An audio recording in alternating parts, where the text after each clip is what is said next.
Le temps passé, beaucoup de choses ont changé. Qui aurait pu s'imaginer que les choses seraient vite écoulées? On fait le bilan, calmement, on se remémore à chaque instant. Parler des histoires d'avant comme si on avait 50 ans. Eh ben, la première fois que j'avais vu un film X-Men, c'était à l'âge de mes 11 ans. Et là, je viens d'à peine d'avoir 35 ans. Et je confirme, ça passe vite. Référence, la musique, les nègres marrons, le bilan. Et d'ailleurs, en parlant du bilan et en parlant des X-Men, ça vous dit pas quelque chose? Bonjour à vous tous, Fouad la Panthère, j'espère que vous allez bien, et ben moi ça va à merveille, je vous en remercie. Bienvenue dans ma nouvelle vidéo qui concerne toujours dans le domaine des films et du cinéma. Cette fois-ci, après avoir fait le bilan de la phase 4 du MCU, là je vais faire le bilan des films X-Men, bien sûr, les films X-Men qui étaient de la Fox.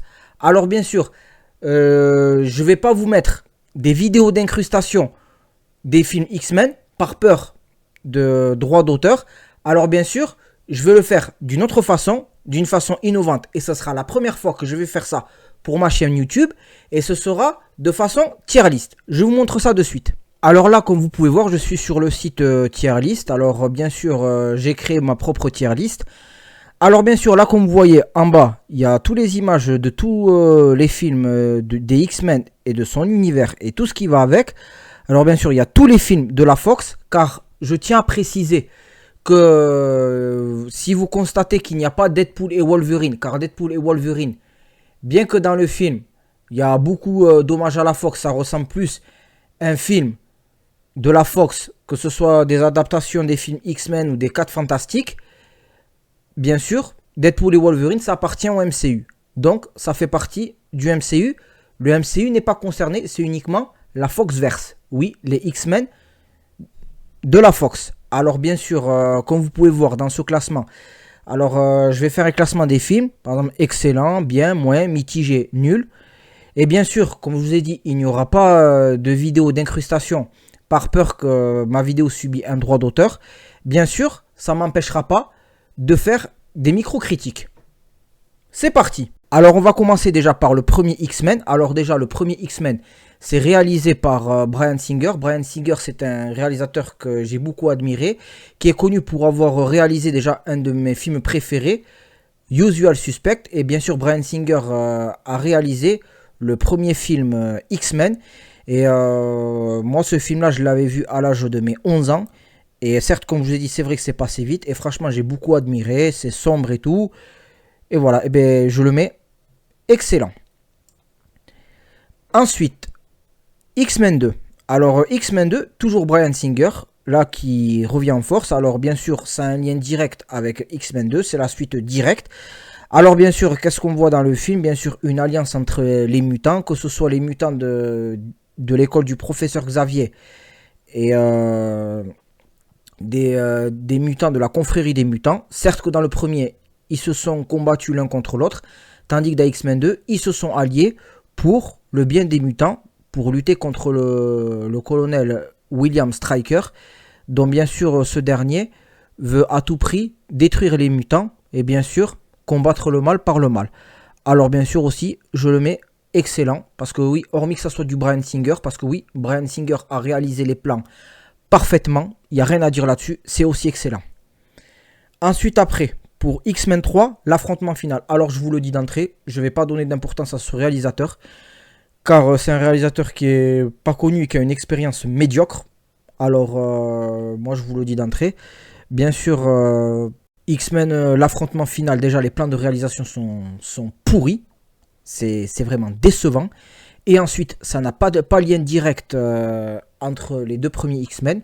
Enfin, on ne sait pas ce qui s'est passé entre X-Men 2 et X-Men l'affrontement final. Ils n'ont même pas été capables de nous approfondir ce qui s'était passé. Certes qu'on voit des nouveaux mutants, sur ça il n'y a pas à dire. On voit que Magneto est déterminé contre les êtres humains. Et certes qu'on voit toujours l'amitié entre Magneto et le professeur X, Eric Lencher ou le professeur Xavier, comme vous préférez. Et voilà, bon après, c'est toujours bon le même casting, mais bon après, ce que j'ai pas aimé dans le film, c'est que Scott Summers, alias Cyclope, qui est un X-Men très important, il est écarté. Et ça, moi, je trouve que ça, c'est totalement inadmissible. Et aussi sans compter que Juggernaut, plus connu chez nous sous le nom du Fléau. Alors le Fléau déjà il est mal fait, le costume est mal fait, surtout l'acteur. Et même il y a une chose que j'ai pas aimé dans le doublage de la VF, quand il fait je suis le Fléau. Ça je me demande le doubleur d'où il a appris son métier. Et sans compter que c'est un personnage important dans l'univers X-Men, c'est le frère adoptif, demi-frère adoptif du professeur Xavier. Et là il évoque pas, alors je le mets dans nul. Parce que sans compter qu'aussi Jean Grey qui devient le Phénix. Alors ouais, et le Phénix ne s'allie pas à Magneto. Si vous avez lu un comics, vous avez regardé une adaptation animée, la confrérie des Jean Grey ne s'allie pas avec la confrérie des mutants.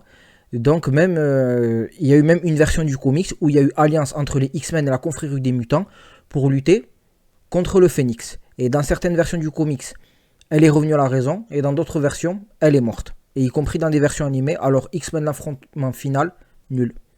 Voilà. Et ensuite, X-Men Origins Wolverine. Il y a beaucoup de choses à dire là-dessus.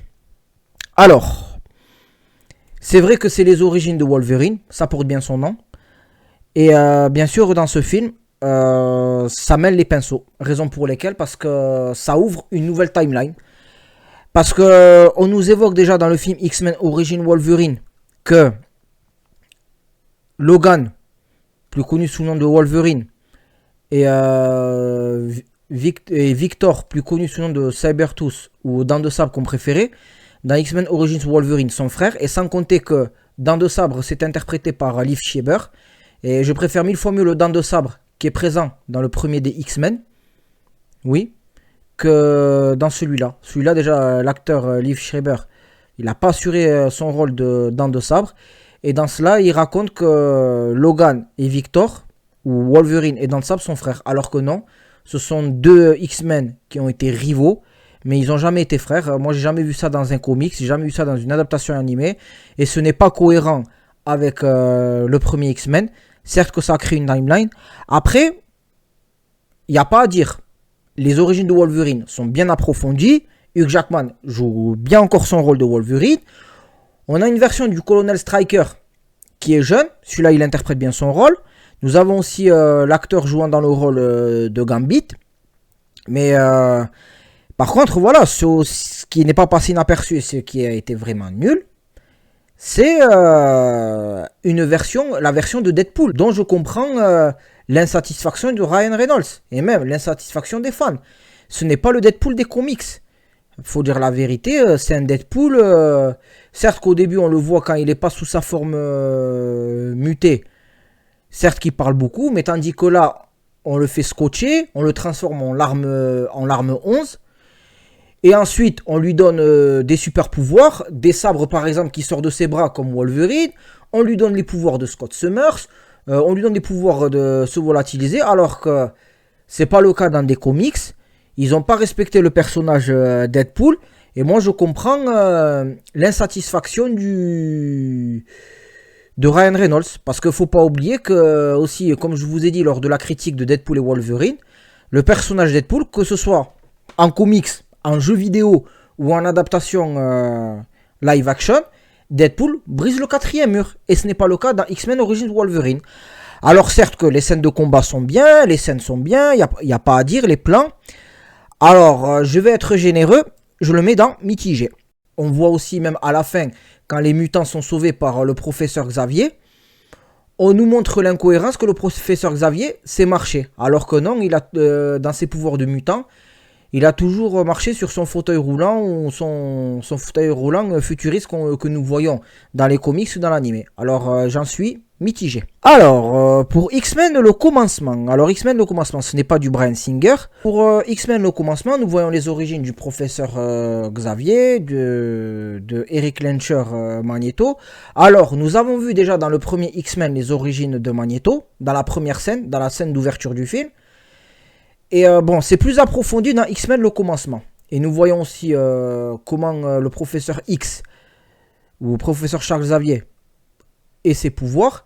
Et sans compter qu'aussi, nous avons l'avantage, nous avons les origines de Mystique. Alors, ce qui n'est pas cohérent, c'est que pourtant, dans le premier des X-Men, et dans X-Men 2, ça n'a pas évoqué que le professeur Charles Xavier était fraternel envers Mystique. Et pourtant, dans X-Men le commencement, ils ont grandi ensemble, ils se considéraient comme frères et sœurs. Bon, après, c'est vrai qu'on a le droit à un caméo du Jackman en Wolverine. Bon, il les envoie balader à Eric Lencher, Magneto et au professeur X. Mais après, c'est plus un univers des années 60. Et je sais pas, après, s'ils ont fait ça pour respecter le comics, ou s'ils font ça pour faire des clins d'œil aux comics, alors moi, je vous le dis, je dirais moyen. Voilà. Ensuite, pour Wolverine, le combat de l'immortel. Il y a encore des choses à dire. C'est un film, une fois de plus, Hugh Jackman revient en solo pour son second film pour Wolverine. Alors, je vais faire une petite parenthèse là-dessus. Le saviez-vous que Wolverine, le combat de l'immortel, ne devait pas s'appeler Wolverine, le combat de l'immortel? Ça devait s'appeler X-Men Origins Wolverine 2. Oui, vous l'avez bien entendu. Parce qu'il y a eu un post-crédit qui a été supprimé où Hugh Jackman est au Japon. Parce que le fait que dans la scène où William Stryker l'a tiré dessus avec des balles en adamantium et qui a eu pour conséquence Wolverine avait perdu la mémoire. Alors ce qui s'est passé, Wolverine, dans la scène post-crédit qui a été supprimée, je pense que vous la retrouverez si vous possédez le Blu-ray de X-Men Origins Wolverine. Il y a un post-crédit où Wolverine est au Japon. Et dans la scène où il boit de l'alcool, où il boit dans un bar, et la serveuse dit vous buvez pour oublier vos problèmes? Et Wolverine répond non, je bois pour essayer de me souvenir. Et d'ailleurs, X-Men Origins Wolverine 2, le synopsis, le résumé, devait aussi se passer au Japon, comme le film Wolverine le combat d'immortel, mais les événements, c'est avant qu'il rencontre les X-Men. Comme dans le comics, ou quand même dans l'adaptation animée qui s'appelle Wolverine de Marvel Anime. Si vous ne l'avez pas vu, je vous conseille de regarder cette adaptation animée. Et revenons à notre sujet, c'est qu'après voilà, la Fox ils ont fait n'importe quoi, je sais pas qu'est-ce qui s'est passé au niveau des responsables de la Fox, et finalement Wolverine le combat de l'immortel, ça se passe après les événements de X-Men, l'affrontement final, c'est dans la timeline des 3 premiers X-Men. Et moi je trouve ça dommage parce que ça manque de respect aux comics. Surtout c'est que aussi Shingen Yashida, il n'a pas autant d'importance que dans le comics. Ils ont rajouté le grand-père de Mariko, le père de Shingen Yashida. Alors que Shingen Yashida c'est vraiment un méchant, un ennemi de Wolverine. Certes que c'est interprété par l'acteur japonais jouant dans le rôle de San Kukai. Et il n'y a rien à dire. Il interprète bien son rôle de Shingen Yashida. Mais le gros souci, c'est que voilà, c'est dommage, ça se passe pas avant les événements de X-Men. Voilà, ben je sais pas pourquoi ils ont changé les scénarios de la Fox. Alors bon, sinon les scènes de combat sont bien. C'est un décor, un décor au niveau, le fait que ça se passe au Japon, le décor est très bien respecté. Et certes qu'à la fin, dans le post-crédit, on nous montre une surprise. Le fait quand il rencontre Magneto et le professeur X, le fait qu'il soit étonné que ces deux-là sont en vie et que Magneto a récupéré ses pouvoirs, ça a un lien une fois de plus avec X-Men 3, l'affrontement final. Alors, je vais être gentil, je le mettrai mitigé. Voilà. Ensuite, X-Men Day of Future Past. Bryan Singer est de retour, parce que certes que X-Men le commencement et X-Men l'affrontement final et les films de Wolverine n'ont pas été réalisés par Bryan Singer. Bryan Singer est de retour, et là franchement, le fait que ça se passe dans un X-Men, dans un X-Men Day of Future Past, ça me rappelle un comics, et aussi dans l'adaptation animée, dans la série animée X-Men Days of Future Past. Et franchement, c'est post-apocalyptique, où les mutants sont traqués par les sentinelles et tout, et le but c'est de remonter dans le temps pour sauver les X-Men face aux sentinelles, et le fait que Bryan Singer a frappé fort, et déjà dans ce film, ça a créé une nouvelle timeline. À la fin, on voit bien le film. Et en plus, Hugh Jackman, c'est la vedette dans ce film-là. Parce que dans X-Men, le commencement, il est que dans un caméo. Mais tandis que là, on retrouve les anciens X-Men et les X-Men quand ils étaient jeunes. Quand ils étaient jeunes. Le professeur Xavier et Magneto, on les retrouve, que ce soit par Patrick Stewart et Ian McKellen.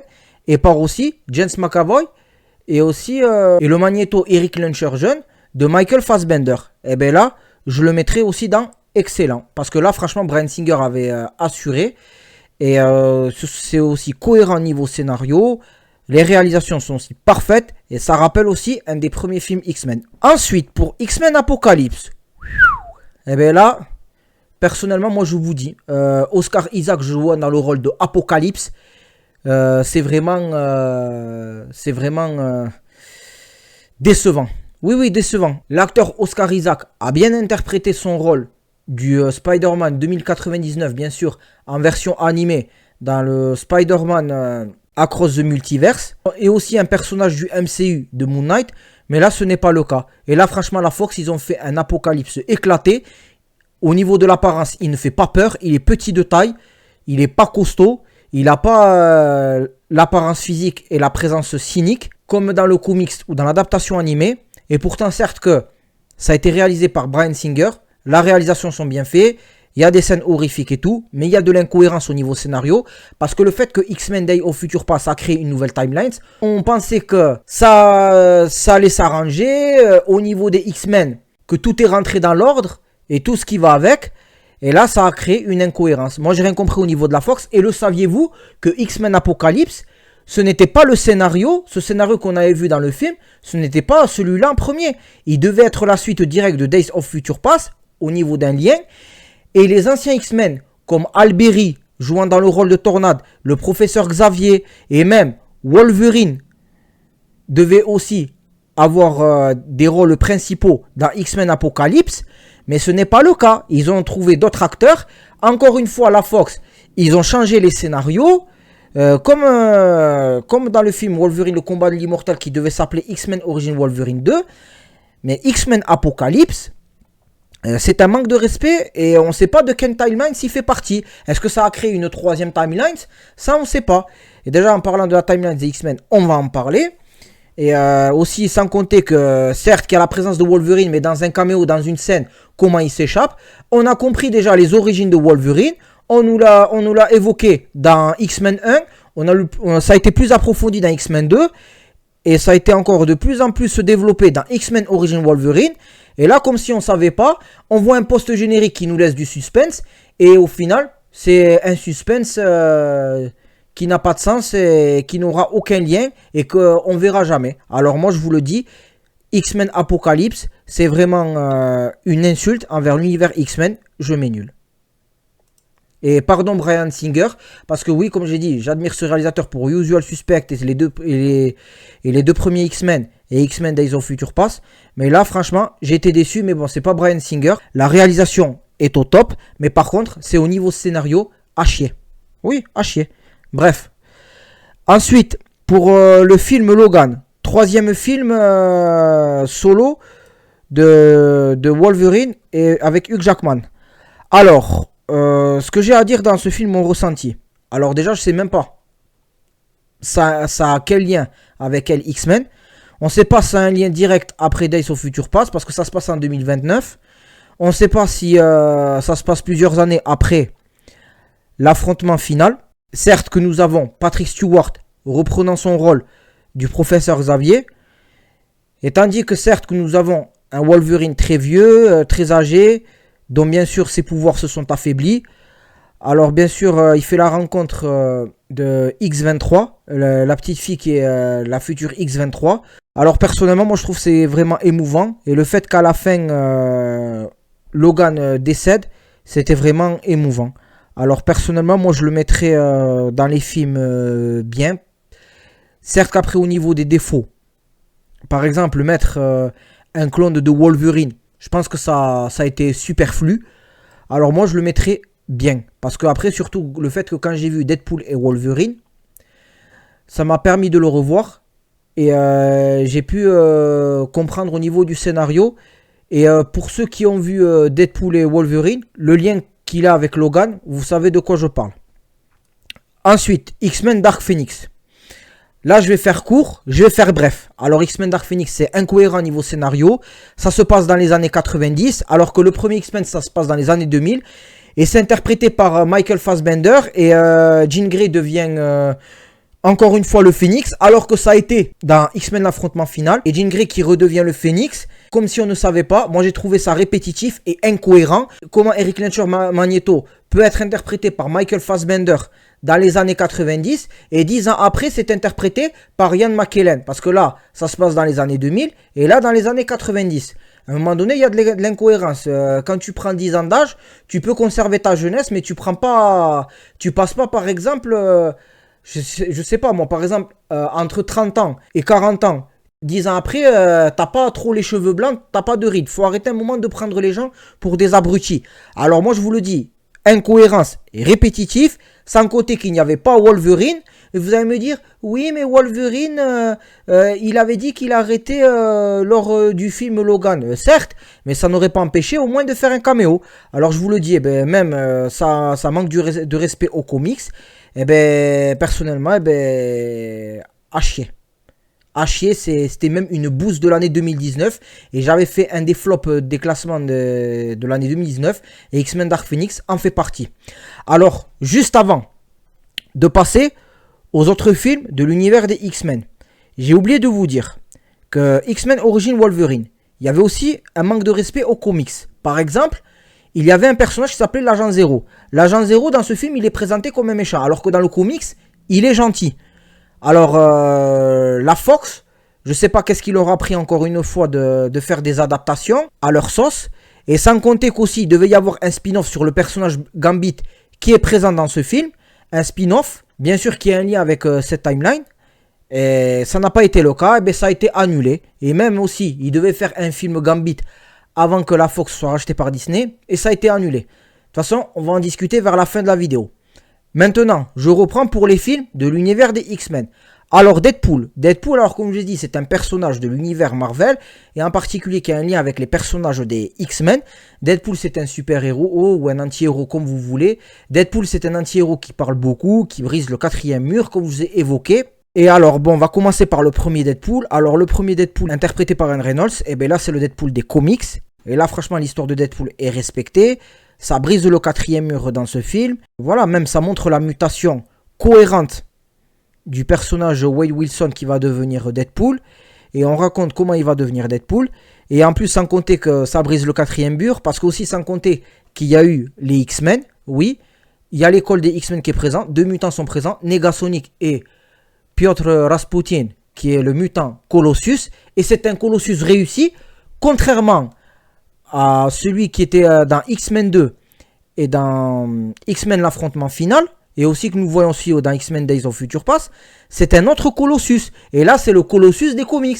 Et là, franchement, ils ont assuré. En plus, sans compter que c'est rated R, le film. Et personnellement, des combats katana, les plans de réalisation, des shoots. Voilà, ben, on est servi dans ce film. Et ben, je le mettrai excellent. Et pour le film Deadpool 2, qui est aussi la suite directe du premier Deadpool. Alors Deadpool 2, nous avons déjà comme nouveau super-héros et nous avons déjà Domino. Et nous avons Cable qui est le fils de Scott Summers, qui s'appelle Nathan Summers comme vous préférez, Nathan Summers ou Nathan Summers comme vous préférez, et qui remonte le temps et est interprété par Josh Brolin. Et en plus, le fait que Josh Brolin a interprété Thanos dans les films Marvel du MCU, mais sachant que là c'était la Fox, et Josh Brolin a bien interprété le personnage Cable. Et franchement, c'est le Cable des comics et le Cable des adaptations animées qui y ressemble. Le fait que la façon comment il remonte le temps, Josh Brolin interprète bien Cable, et le fait que Deadpool fait un clin d'œil en brisant le quatrième mur, l'appelle Thanos. Voilà. Et aussi sans compter qu'il y a eu aussi Juggernaut, plus connu sous le nom du Fléau, et il est 100 fois mieux que celui des X-Men de l'affrontement final. C'est celui des comics des adaptations animées. Et ils l'ont fait en CGI. Et là, franchement, respect. Là, franchement, Deadpool 2. Et en plus, il y a eu une version cinéma et une version longue. Alors, je vous conseille de regarder la version longue. Bien que la version cinéma était bien. Et personnellement, je le mets aussi dans les excellents. Et pour terminer, le dernier film de l'univers X-Men, et qui est le dernier film des X-Men de la Fox, Les Nouveaux Mutants. Alors, le saviez-vous que ce film devait sortir en 2019 ? Et il nous avait fait la promotion en 2018. Et au final, quand la Fox a été rachetée par Disney, le film, le tournage était terminé. Et finalement, ça a été repoussé. Bien sûr, après, le film a été repoussé en 2020. Et bien sûr, ça a été repoussé bien avant la crise sanitaire. Et en voyant le film, moi je vois que c'est un manque de respect total envers les X-Men. Et c'est le décor. Je sais même pas en plus dans quelle timeline il fait partie. Est-ce qu'il fait partie de la timeline des Deadpool Déjà en plus, on en parlera en ce qui concerne les timelines. On sait même pas dans quelle timeline il fait partie. Déjà le décor, c'est presque du huis clos. Vu que ça se passe dans un asile pour les mutants. Et voilà, c'est 4 mutants qui sont livrés à eux-mêmes. Nous avons déjà l'actrice jouant dans le rôle de Arya Stark dans Game of Thrones. Nous avons un acteur de Stranger Things. Et nous avons aussi l'actrice Anna Taylor-Joy. Alors, on nous avait promis un film de type X-Men horrifique au niveau des bandes annonces, mais on s'est fait avoir. Et ça, on le sait très bien. Personne ne veut l'avouer.